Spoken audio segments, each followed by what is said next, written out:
Beautiful song. I'm thinking about going mainstream with that song. You should. That might win you. Oh, no, because Adele and Whitney are still out there, so you'll get no exposure for that, bro. Dang it. Let's get to the phones. UTPA Athletic Director Chris King stepping in and joining us on the Huddle on 840 Fox Sports Radio. Mr. King, good morning, sir. Good morning, Tony Farina. How are you, buddy? I'm doing good. I'm on the phone with my favorite radio personality. Life can't get any better. I didn't know you felt that way about Jake. I didn't realize it. You guys were tight. Yeah, well, it's always good to be woken up at 7:45 in the morning and go on the radio when you haven't even brushed what few hair I have left. Hey, you fired the first text, bro. I was just responding. I'm giving you the opportunity. Come on now. You knew what you were doing when you hit send on your text this morning. Well, actually, I had forgot about the radio. I don't know how I could ever forget the voice of the Valley, but I was actually texting all of our activities to a lot of dignitaries this morning, trying to get some more folks out to the big homecoming festivities. Talk to me about the big homecoming festivities. You've got a game tonight against my favorite team in the Great West Conference, Chicago State. Yeah, the Bronx take on Chicago State tonight, 7 p.m., riding a 3-game winning streak, second place in the Great West Conference. Expecting a big crowd. It's homecoming. The university's done a phenomenal job in really putting together some great festivities for our alumni. Have a huge crowd. We had an alumni ball last night with over 400 alum at the ball, and so there's festivities all day. There's a tailgate from 3 to 7. There's a battle of the bands, and actually the university can have their first ever beer garden at homecoming. So if that doesn't bring out alum, I don't know what will. Well, I may be there dropping in before my Vipers game. You've got us going. Well, what time does the beer garden start seating there? Well, there's always a seat for Tony Farina with the Bronx. Tell me about the success that the Bronx have had this season. Obviously, with Ryan Marks in his third season with the Bronx, this is his first senior class that he's graduating, right? Yes, correct. Yeah, it's exciting to watch and unfold. I've been here 3 years now. Ryan was hired, shortly before I arrived, and he inherited a little bit of a mess. He had, 6 players hired in July, had to put a team together at the last minute. And so really it's just, he's finally getting the fruits from his labor of his first recruiting class. And it's, now at the AD, I schedule these monster games in Ohio State and St. John's and Northwestern and DePaul and all these teams. Now that we're past the brutal road schedule that the athletic director, the brain scientist he is, puts together, we're playing teams that, Division I commensurate that we should be competitive with. And you're seeing the fruits of Coach Marks' labor. Got a great cast of basketball players that really started to gel at this time of the year, and it's really exciting to watch. And it's a really a blue collar team, strong defensive team. It's really fun to watch. It really is. Yeah, we're joined by Chris King, UTPA Athletic Director, here in the Huddle on 840 Fox Sports Radio, getting ready for senior night tonight at the UTPA Fieldhouse. And tip-off is set for 7:30 against Chicago State tonight, right? 7 p.m. 7 p.m. You've already hit the beer garden, evidently, Tony. It just hasn't filtered through completely out of last night's festivities. Last time the Bronx were in action, which was was that Wednesday? That was Thursday night. New Jersey Institute of Technology came to town, and Brandon Provost, who is one of the rising young stars, went 10 of 12 from the line, 7 of 8 in the final 52 seconds, and scored a team-high 15 points. Josh Cleveland, another player who Coach Marks brought in, a great inside force, not afraid to dunk it when he needs to, did a great job. And Jared Marie is a guy who's been with the Bronx for all 4 seasons. There at the program. He's really one of those guys that has come to blossom, and a lot of people have talked about quite possibly having a career, if not in the D, but overseas, and taking his talents elsewhere. Yeah, we're real excited. We're going to honor 3 seniors tonight. Keelan Arkwright, who's a senior from Flint, Michigan. Of course, Jared Marie from Houston, Texas. Jared is an unbelievably great young man. He's been a phenomenal representative, both not just on the court, but also in the classroom and the community. He surpassed 1,000 points recently here a few games back, 21st player in the history of Bronx Athletics to do that. And also Nick Weiermiller, who is a 5th-year senior out of New York and has done a great job representing this program and is a very, very solid starting point guard for us. And so we're excited to honor them. Hate to see them go, but we still have them for a couple of road games, the conference tournament, and hopefully the College Basketball Insiders tournament. College Basketball Insiders Tournament? The CBI, yes, the CBI. If we win the Great West Conference, we have an opportunity for postseason play from the Great West into the CBI.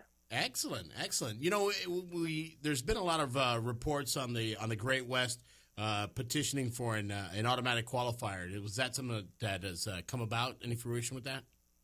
Well, you know, we're pretty excited about that opportunity. You know, we had a contingent of presidents and athletic directors who went up to the NCAA convention, spoke to the NCAA Leadership Council, which is pretty much unheard of, and kind of plead our case, you know, in regards to the independent institutions across the country.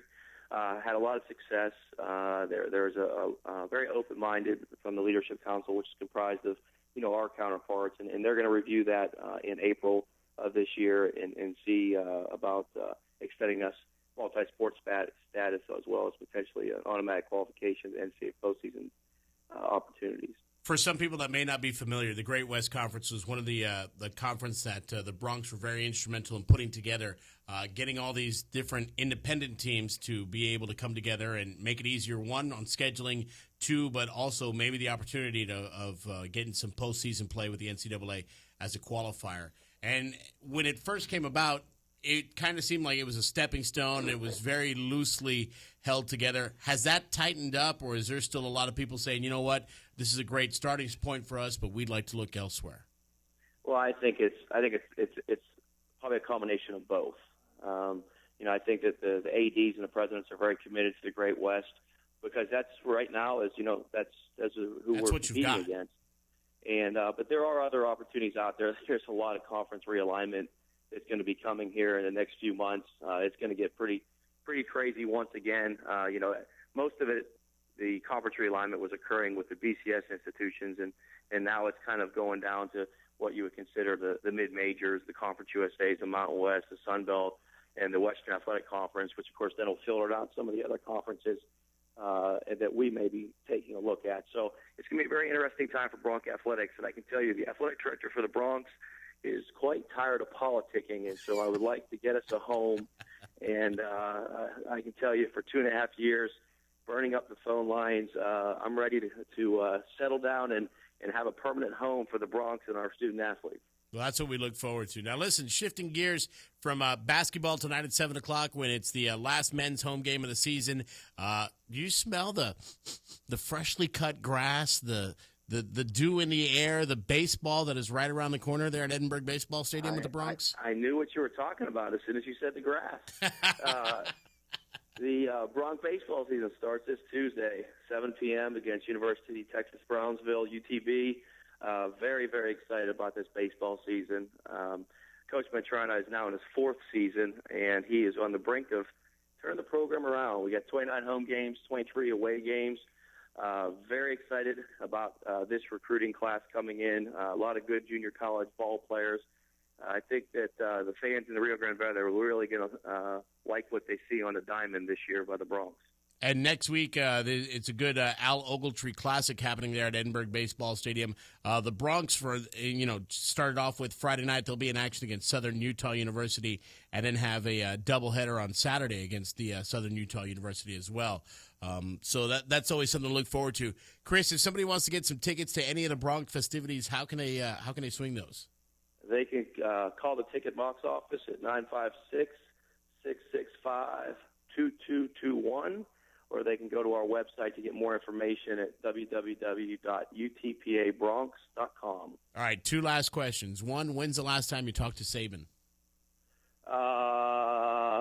More, I would say, text message rather than actually hearing his voice. We did talk, I think, back, middle of football season. Did he ask you for some guidance? Did he say, Chris, here's my situation. What do you think I should do against LSU?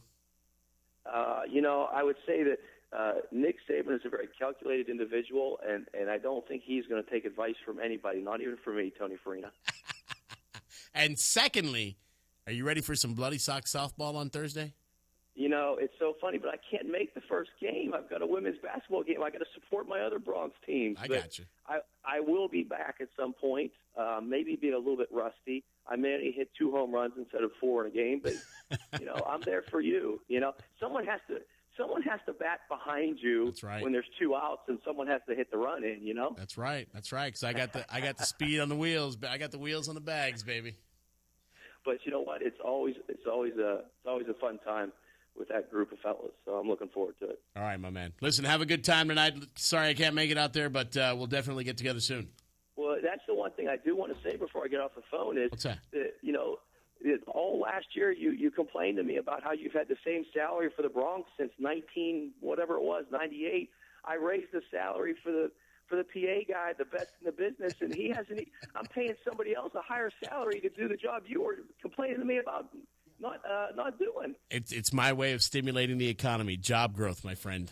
I'm like the Mitt Romney of the Rio Grande Valley. All of a sudden, I am paying money for a second rater. I don't have the voice of the Bronx, and I've got to raise my budget. What are you doing to me, Farina? I got to do what I got to do, man. I got to set the precedent, set the bar there, and we can go from there.